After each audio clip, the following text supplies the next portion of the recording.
Cheers! The way we both just said that, we're like, cheers! Like Mrs. Doubtfire. So excited. But hola, mi gente. Welcome back to another episode of our Tea podcast. Today we are going to cover double standards, doubters, haters, naysayers, all that good stuff. Actually, I posted, that was like 2 months ago now. I remember I had posted something on our page, on our Instagram page, and it just said, if someone wants to post 1,000 selfies, or someone wants to post their wedding day or their children, or, what does it matter to everyone else? Why, if they want to post it or not, like, why do so many people hate on things like that? Mm-hmm. And someone had responded back saying that would be a good episode that we should cover. So true. It's something we've wanted to cover for a while now. We just had other things lined up before. So today, that's our topic that we're going to cover. I guess we could start with the double standards, and then that'll lead into like the hating aspect of everything else. And it's so crazy to me now at this age, because I even look at my daughter, she just turned 11, and I'm starting to see like that cattiness in their age. Yes. And it's to me, it's so ridiculous and funny and comical. But then I always try to remind myself, and now I totally get where our parents were like, they've been there, they've done that, but then they don't relate to it back when they were that age. Because what I try to do is when I see it around me, especially in like kids and stuff, I think back to when we not that early, there really wasn't cattiness, at least that I was aware of. Maybe I was just so oblivious to things, but it wasn't until like the late middle school years, like, 8th grade and going into high school, where now it's so much earlier, but you just wish you could tell them, it doesn't even matter. Like, none of this matters, I guess but to them it does. I think for Vanessa, it's different because her firstborn was a boy. Mm-hmm. So it's different. It's not like really the cattiness when it comes to boys. It's more like with the girls. So since mine was, my firstborn's a girl, I noticed it a long time ago. Like ever since, and for her too, it really didn't start in like elementary school. It didn't start to like middle school when they start getting hormones, their bodies start changing. So they start comparing each other, to each other. So I didn't start noticing the pettiness. And my mom would say to me all the time, and I was the same when I was little, and I would be so upset, like, because I got along with everybody, I liked everybody, but it was usually girls that would have a problem with me or even pull my hair. My mom was like, "Oh, they're jealous of you." I'm like, "Why?" Mm-hmm. And I could never understand. And I would be like, "Jealous of what?" I'm like, there's not, you would look at yourself like normal, like what is there to be jealous of? And I wouldn't get it. And then I didn't notice it until then you become a mom. Mm-hmm. And then you start saying it to your own kids. Like, oh, they're doing that because, it's something that they see in you that they don't see in themselves. Or there's something that they see in you that they wish that they had, or they wish that they, Yeah, because I feel like if someone's confident in themselves and who they are, it doesn't really leave them room to sit there and criticize or judge someone else. Like, you don't have that in you, like at all. And yeah, I definitely... It's scary that they do go through it so early. When I think of double standards, what I hate is like something like as simple as like a maxi dress that we're wearing today. We're literally covered head to toe, but it is, form-fitting. So it does accentuate if you have a butt or if you have boobs or if you have nice hips, you're going to see that. One thing I cannot stand, and I just say this all the time, like, why are we like this? Like, if you have a voluptuous butt and boobs, then if you wear it, it's like everyone's looking at you up and down. Mm-hmm. And it's like, why is that? Why can't all different shapes wear the same exact outfit, but some of us are judged and critiqued more than others? I know that's something I deal with. Yes, because I feel like with people that are smaller or bigger, those people maybe aren't comfortable in their bodies. So people tend to be more softer on their feelings when they wear certain things. But people that have curves and have boobs and have, you know, a butt, they're more likely to be mean to them for whatever reason. So thinking that, oh, she thinks she's all that. You don't know what that person's. Yes. Why is it that for the moms that like to take care of themselves, like to go to the gym, like to dress nice, like to look and feel good, why are we looked at as like, oh, she thinks she's all that, and we're so judged? Get the It's because you're put in a box. Once you hit a certain age, you're supposed to dress a certain way. You're supposed to look, act a certain way. You're supposed to go certain places. That will never, ever happen. I'm going to do what I want, when I want, where I want for the rest of my life. Yeah, one life. That's just how I was raised. I wasn't raised to like dummy yourself down. Yes. That's not how I was raised. You were raised to, of course, respect yourself and be classy, but be happy with the way that you look and the way that you present yourself. And my mom to this day, at her age, will not leave the house without some type of makeup on because she likes to look her best at all times. And that's just how I was raised. And that's just the way that I'm going to be forever. There's no such thing as looking a certain way at a certain age. That's stupid. And plus, that's definitely not the where we're at right now in this world. Like everyone does whatever they want to do, as long as it makes you happy and as long as it makes you feel good.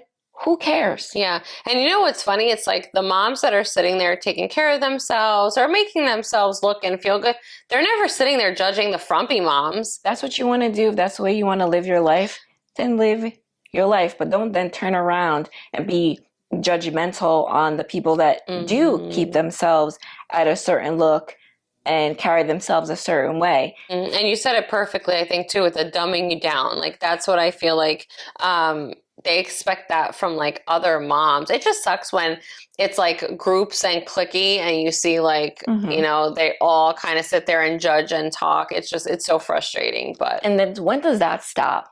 I don't think ever, because look, we're talking about it with our own children from when they're little. Daughter was really, really small, but I also found myself around that time when she was really small, almost trying, like you said, to like just dumb myself down and fit like this mom category. And I'm like, no, it would be who I am, because if I did that, then I'm not authentically being the person or the mother that I am. And I feel like also if you do that for the rest of your, it keeps you young. Like once you start being like, you know, frumpy and you start not doing everything that you like to do to yourself, you stop taking care of yourself, you start to age. But if you're constantly taking care of your skin, dressing the way you want to, getting your hair done, getting your nails done, it keeps you vibrant. It keeps you young and it keeps you happy. And if you're happy, the happiness is what keeps you young. Yeah. And if that's not your style, then that's fine. It's not your style, like wrong with that. But that gives you no right to sit there and judge and critique others just because they enjoy that stuff. And I think I've always been a girly girl. Look at her. Like the ones, you look at her age, she should be acting her age. What is that? Oh, that one drives me insane. What is that? What do women in their late 30s, 40s, like what do they, that one I think is like my worst, because what is that? What does that is different for everyone. I'm sorry, but like if someone wants to go back to school in their 20s and 30s, if we're starting fresh businesses in our 40s, like there's no time frame that's perfect for anyone. So there is nothing like, oh, you're supposed to be doing this at this age or dress this way, this age. I think, and that's one thing, there is a time and a place for everything. Yeah. There's a time and a place. And I think as long as you're smart enough to understand where you should, like she was saying earlier, like, you know, keep it classy. Obviously, you're not just going to be like, there's differences. So I'm sure people out there should be smart enough to know the differences between what is appropriate, when and where. Exactly. As far as like, who we're talking about so-called naysayers, like when you post something on social media, I feel like people make it their life effort to go on that post and say something negative. Why? Like keep it to if you're scrolling through it and you think it to yourself, or you say it in the company of yourself or whoever you're in front of, doesn't mean you need to post it. Like why? I don't get why do you feel like that person needs to hear what you have to say? Like, do you think that's going to change the person? Do you think that's going to stop the person from doing what it is that they love to do, like to do, or what they get paid to do? It's not. Mm-hmm. They're just going to either delete your post or they're going to come back at you. Are you looking for that too? Are you that bored with your life that you need that attention? Like you need somebody to argue with? Like, I don't get the whole reasoning for you to literally have to put your two senses into anything that anybody does if it's Mm-hmm. negative. Like, I can, if it's positive, then that's good. But your negative comments, there's no reason for it. Yeah, they missed that memo of like, if you have nothing nice to say, I don't get it because it's like all that energy and effort you waste into writing that.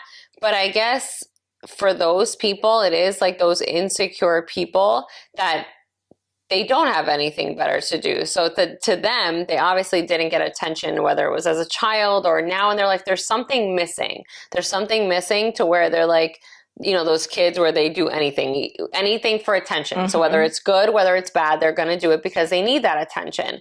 And I feel like how they say too, like some people get stuck at the age of where their emotional trauma was, Mm-hmm. so, and I truly wholeheartedly believe that because I even know for me, although having my oldest son was not it wasn't a trauma in itself. The whole experience and everything that revolved around that, dealing with my mother and my family, it was traumatic. And, being that I was that young mom, I had to really dig deep later because I was almost trying to live out the life that I missed out on years previously. Mm-hmm. So I do believe that you do get stuck at that emotional trauma at that age. But these are things that if you don't work through and get through, you're never going to get through them. You're never going to grow. You're never going to evolve. So I feel like a lot of those people that do have something to say about that have those issues. And I see that a lot, like for makeup.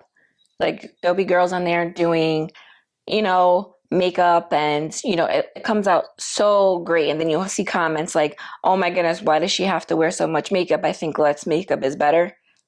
Okay, then that's good for you. Less makeup is better. But why did you have to put that out there? What was the reasoning for you to have to say what you said? Is it going to stop her from putting the makeup on?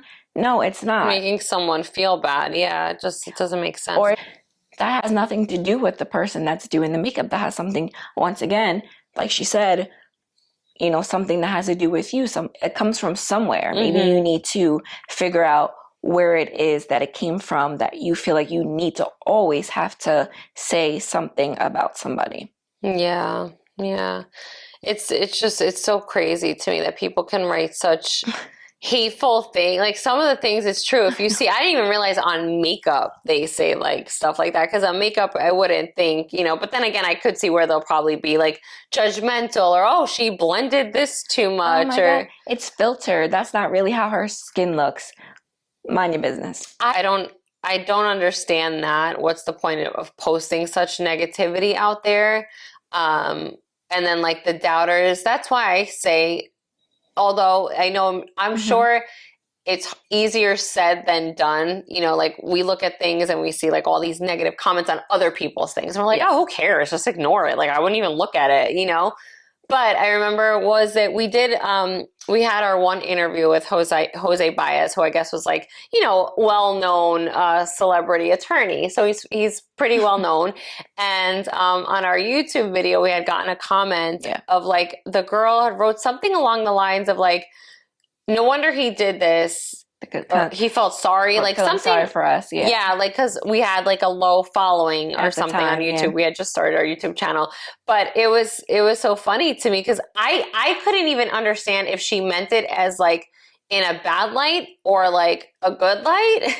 So I remember sending it to Charisse and I was like, what does she mean by this? And she's like basically trying to insult us, saying like she felt sorry for us or that he felt sorry for us, and that was why he did the video. And I'm like, oh, well, I'm glad he felt sorry for us then because he did it. If that's the reason, I'm glad, it just... Either way, it's a win. So I don't know But I Once remember going again, to like her page because I yes, clicked it to see who it was, and they had like 3 subscribers and like nothing, or they had like like I a said, video or something on there. But I'm like, it's always the ones that have nothing to it's a show for reflection that of have the most to themselves say. Yeah. all the time. And even with, I had saw like exercising videos, and sometimes the exercising videos, the girls do look nice. They have makeup on, and they'll be like, what's the purpose of this video? You could tell she's not really exercising. She has makeup on. Who cares? It doesn't matter the environment that she's in.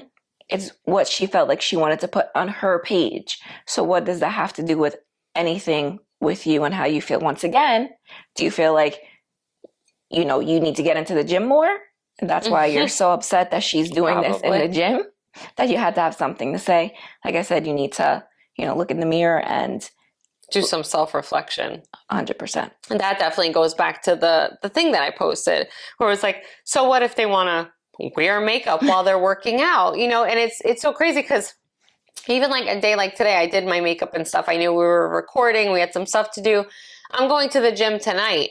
I don't sit there and go wash all my face off and everything off. No, I will go do that after I go to the gym. So I will be at the gym tonight in like a full face makeup, but I don't, it just depends. Sometimes people go straight there, and what the hell does it matter to someone?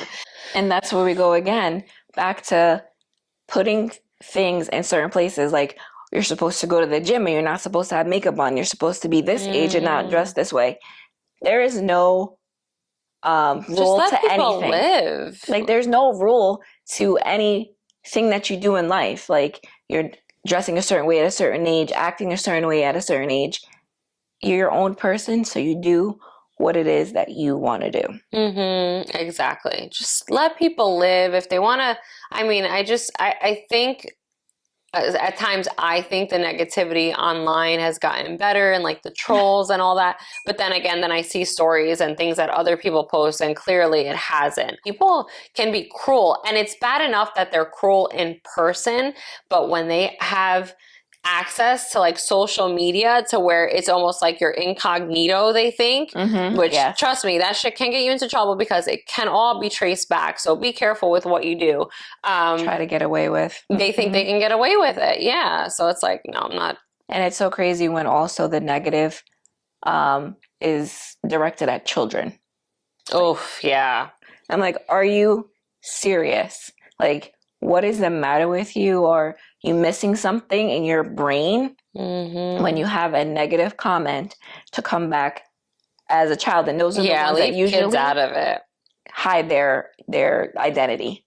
Like, if you need to hide, it's wrong. If you have to hide your identity when you're saying a comment, deep down that the comment shouldn't have been said. That's why you need to hide who you are.